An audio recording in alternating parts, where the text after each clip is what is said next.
Story 1. The Motel Room That Doesn't Exist. Before we dive into tonight's terrifying tale, make sure you hit that subscribe button and give this video a thumbs up. It helps us bring you more chilling stories every week. And drop a comment below telling us where you're watching from and what time it is right now. Because somewhere out there, someone might be listening to this story at the exact same moment you are, feeling the same cold chill creep up their spine.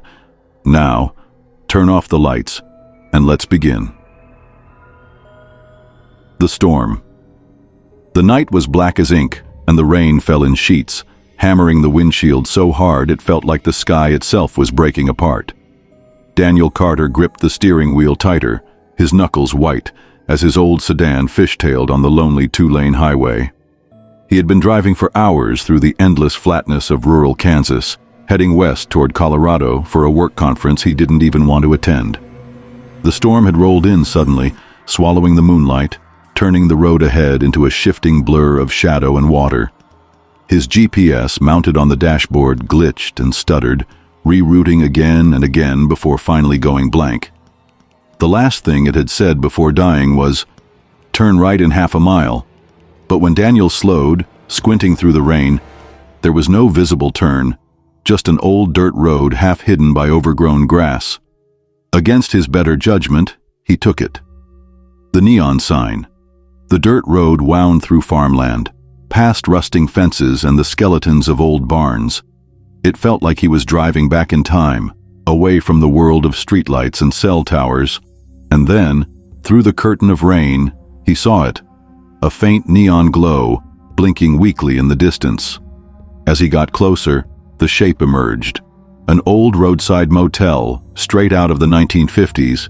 Its paint was peeling, its sign cracked and faded, but the word vacancy still flickered in sickly red light. Daniel exhaled with relief. He hadn't seen another car in nearly an hour, and the storm was only getting worse. This place, it was perfect. At least, that's what he thought at first. Checking. In the lobby smelled of old wood and mildew. A small brass bell sat on the counter. Daniel rang it once, and immediately, a man appeared from the back office. The clerk was tall and thin, dressed in a crisp white shirt and black bow tie, like an old-fashioned hotel employee from a black-and-white movie. His smile was polite, but something about it was too perfect, like a mannequin's expression. "Welcome, sir," the clerk said softly. "Rough night to be on the road." "Yeah," Daniel said, forcing a laugh. "Storm came out of nowhere." The clerk slid an old-fashioned guest book across the counter.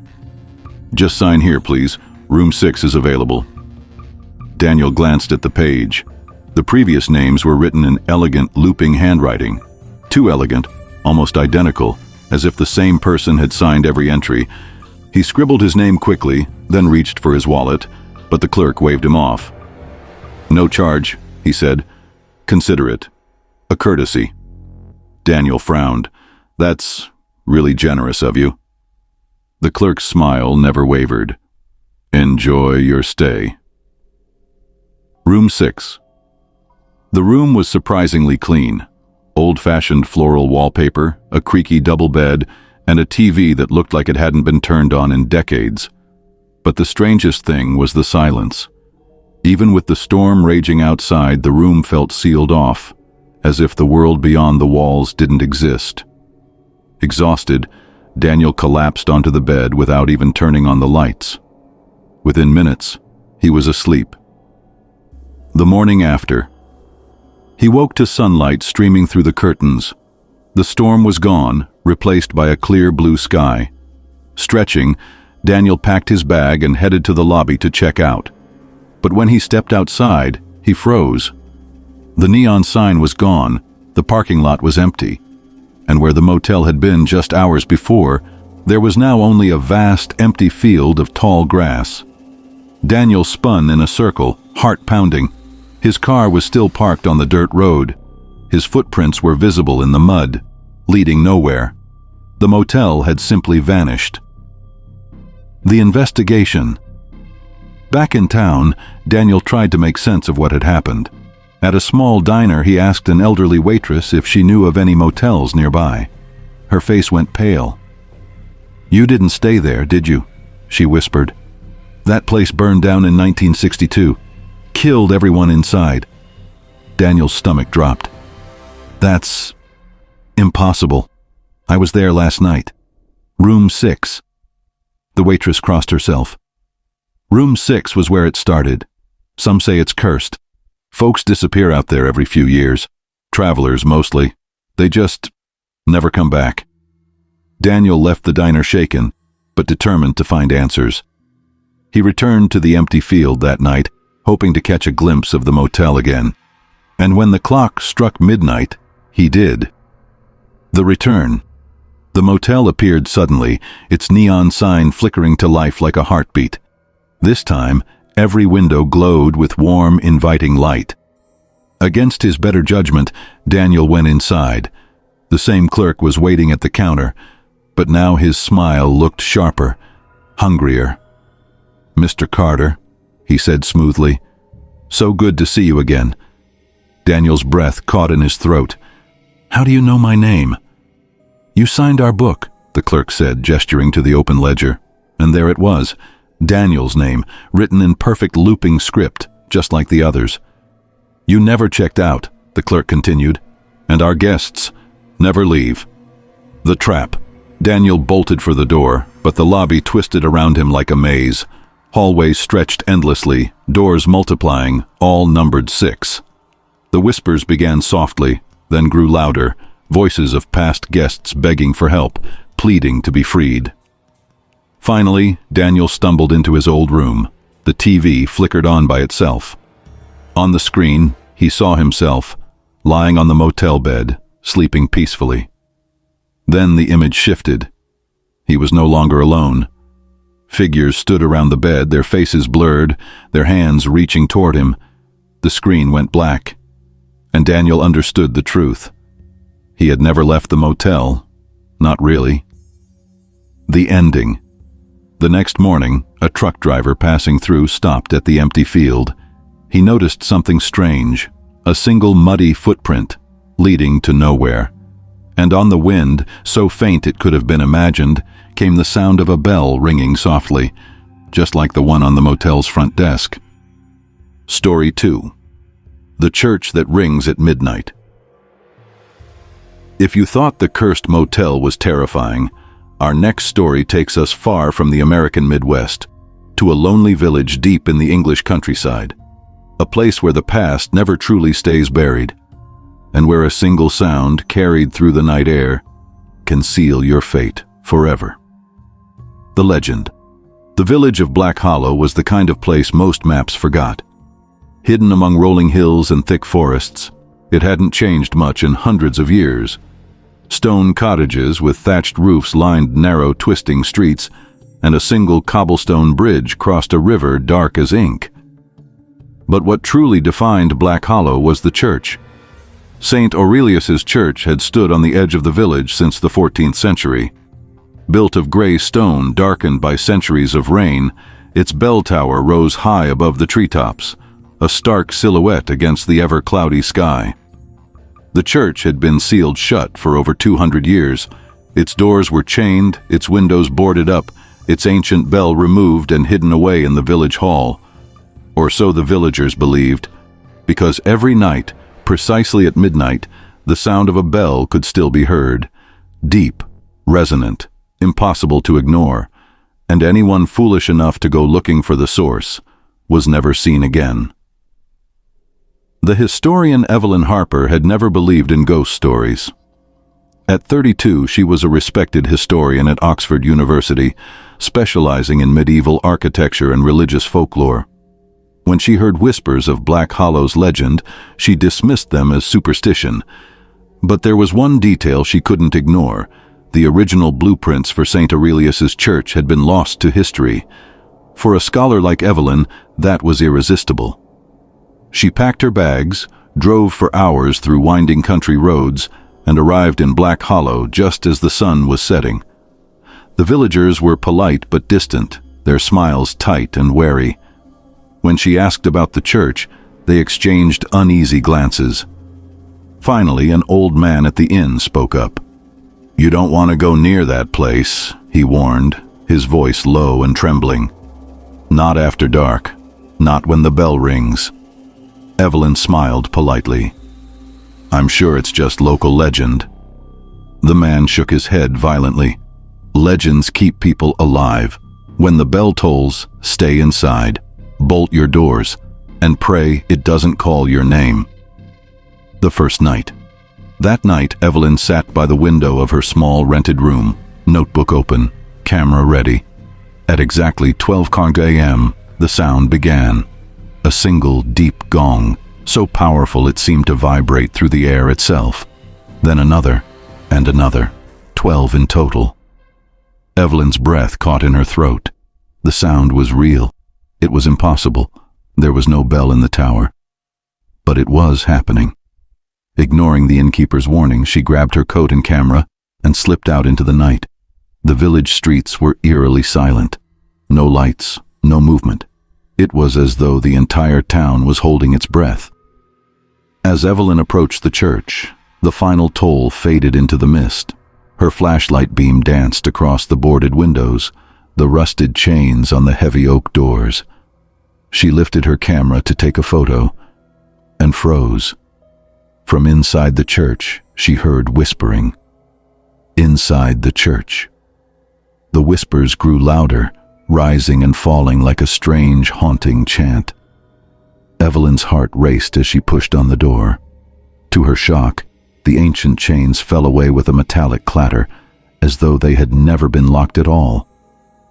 Inside, the air was freezing. The church smelled of mildew and decay. But beneath that was something metallic, like blood. Her flashlight revealed rows of rotting pews, a collapsed altar, and walls covered in faded, indecipherable symbols. But the most horrifying sight was at the base of the bell tower. There was a bell, massive and black, its surface engraved with twisted, unfamiliar markings.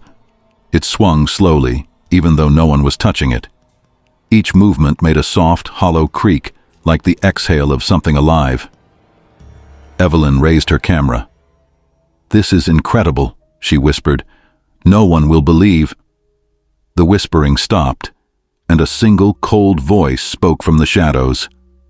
"Who enters the house of the dead?" The summoning. Evelyn spun around, but the church was empty. Her flashlight flickered, then went out completely.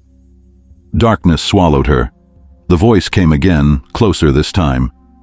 "Your name has been heard, your soul has been weighed, and your debt must be paid." The bell began to toll, slowly at first, then faster and faster. Each strike shook the walls, sending cracks racing through the stone. Figures emerged from the darkness, dozens of them, translucent, glowing faintly, their faces twisted in eternal agony. The lost villagers, the ones who had vanished over centuries. They surrounded Evelyn, their mouths moving in silent screams, their eyes hollow and accusing. One by one they reached out toward her, their touch icy and real. The escape Evelyn ran. She sprinted through the collapsing church, dodging falling beams and shattering stone.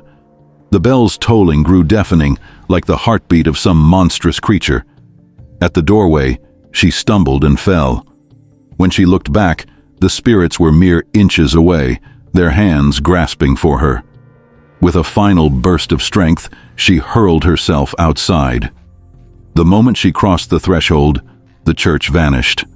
Where it had stood was now just an empty clearing, bathed in pale moonlight. Evelyn lay gasping on the cold grass, her camera still clutched in her hand. When she turned it on, she found only static. No images of the church, no evidence of what had happened, except for one thing. On the very last frame of the video, in faint white letters, a single word appeared: Harper. Her last name.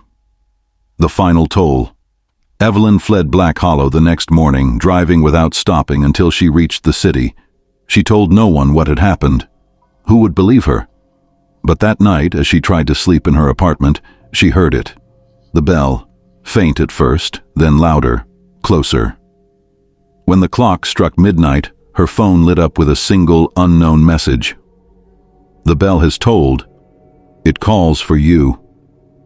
And somewhere, in a village that no longer exists, the ancient bell tower stood tall once more, waiting for its next victim. Story 3. The Missing Floor. Our last story tonight might be the most unsettling of all, because it takes place in a very real setting, a modern city, inside a gleaming high-rise building filled with people who have no idea what's hidden behind its walls. If you live in an apartment building or work in a skyscraper, pay close attention, because you might just recognize this place. The Luxury Tower. In the heart of downtown Chicago stood the Halcyon, a brand new luxury high-rise apartment building, 40 floors of gleaming glass and steel, marketed as the safest, most exclusive residence in the city. Security cameras in every hallway, biometric locks on every door. A lobby so pristine it felt like a 5-star hotel. Residents paid obscene amounts of money to live there, and for good reason.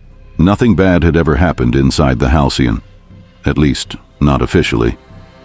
The new tenant Mark Lewis had just moved into apartment 1207. At 34, he was finally starting over after a messy divorce, and the Halcyon felt like the perfect clean slate. The leasing agent had been all smiles during the tour, her voice smooth and rehearsed. "The building is state-of-the-art," she said. 24-hour concierge, rooftop pool, private theater. Oh, and one little quirk. There's no 13th floor. Mark chuckled. Superstitions, huh? The agent's smile didn't falter. Exactly. Just a marketing decision. The elevator goes straight from 12 to 14. Mark didn't think twice about it. Not then. The rumor. A week later, Mark was chatting with an elderly neighbor in the lobby. Mrs. Kessler had lived in the building since it opened. "Strange thing about this place," she said, lowering her voice conspiratorially. "Sometimes late at night, the elevator stops on a floor that doesn't exist." Mark frowned. "You mean the 13th floor?" Mrs. Kessler nodded gravely. "You'll know it if you ever see it. The lights will flicker and the numbers will go haywire. And when the doors open..." She shuddered. "Don't step out, no matter what you hear, because if you do, you won't come back." Mark laughed nervously, but her eyes were dead serious. The glitch. It happened on a Wednesday night. Mark had stayed late at work and got home around 1 a.m. The lobby was deserted, and the elevator hummed softly as it carried him upward. Floor numbers blinked steadily. 10, 11, 12. Then, flicker. The lights stuttered. The digital panel glitched, flashing random symbols before settling on 13. Mark blinked. There wasn't supposed to be a 13th floor. The elevator chimed, and the doors slid open. The 13th floor. What he saw made his stomach twist. The hallway was wrong. The walls were warped, paint peeling in long, curling strips. The carpeting was soaked, as if water had been dripping for years. A faint humming filled the air, almost like electricity, and beneath it, softer, came whispers. Mark leaned forward cautiously. "Hello? Is someone there?" The whispers stopped. Then a single door at the far end of the hall creaked open. From inside came a low, rasping voice. Mark. His blood ran cold. No one in the building should know his name. He stumbled backward, slamming his hand against the elevator's control panel. The doors closed just as something dark and fast surged toward him, slamming into the metal with a sickening thud. The denial. The next morning, Mark tried to convince himself it had been a dream, sleep deprivation, stress, maybe even a prank. But when he checked the security footage with the concierge, the camera feed for 1:03 a.m. was missing. Every other minute of the night was there, but the exact moment he'd been on that floor was gone. "Glitch in the system," the concierge said, his tone too casual. "Nothing to worry about." Mark didn't believe him. The obsession. Over the next week, Mark couldn't stop thinking about what he'd seen. He started staying up late, riding the elevator at random times, trying to trigger the phenomenon again. Each night, the whispers grew louder. Sometimes he heard his own name. Other times the voices were urgent, pleading, begging him to come back. He started noticing strange things in his own apartment, doors slightly ajar when he knew he'd locked them, water stains creeping across the ceiling, shaped almost like handprints, his reflection in the bathroom mirror moving a half-second out of sync. Mark became convinced the 13th floor wasn't just hidden, it was alive, feeding on the building and its residents. The return one night at exactly 3:33 a.m., Mark got in the elevator and pressed 12. His heart pounded as the numbers ticked upward. 10, 11, 12, then flicker. The panel glitched again. 13. This time he didn't run. He stepped out. The hallway seemed endless now, stretching far beyond the limits of the building. The whispers became screams. Mark approached the open door at the far end. Inside was a mirror, tall and cracked, its surface rippling like water, and reflected in that mirror was himself, but twisted, grinning, his eyes black pits of hunger. "Welcome home," the reflection hissed. The truth Mark stumbled back. No, this isn't real." His reflection tilted its head. "It's real enough. This floor exists to contain us, the ones who don't belong. But you opened the door, Mark. You let us out." Behind him, the other doors burst open. Figures poured out, dozens of them, each a warped version of someone Mark had seen in the building. Mrs. Kessler, the concierge, even himself, multiplied again and again. They surged forward, chanting in unison, "Join us, join us, join us." The disappearance. The next morning, the elevator returned to normal. No sign of a 13th floor. When the maintenance team inspected the building, they found Mark's apartment empty. His belongings were neatly arranged, his bed perfectly made. The only clue was a wet, muddy footprint in the hallway outside his door. It led to the elevator, and stopped there. The management dismissed it as a tenant moving out suddenly, but Mrs. Kessler knew better. She stood alone in the lobby that night, watching the elevator doors open and close. And when the clock struck 3:33 a.m., she whispered to herself, "Another one gone." Final stinger. The camera slowly pans to the elevator panel. The numbers glow steadily. 10, 11, 12, 14. Then, just for a split second, 13 flashes on the screen before vanishing again. And somewhere, far below the building, in a place that shouldn't exist, Mark screams, but no one can hear him. 3 stories, 3 doors you should never open, a motel room that disappears, a church bell that rings for the dead, and a floor that was never supposed to exist. But remember, these are just stories. At least, that's what we tell ourselves before we turn off the lights. If you made it this far, drop a comment below and tell us which story kept you awake tonight. And if you ever hear a bell at midnight, or find yourself stepping onto a floor that shouldn't be there, don't say we didn't warn you.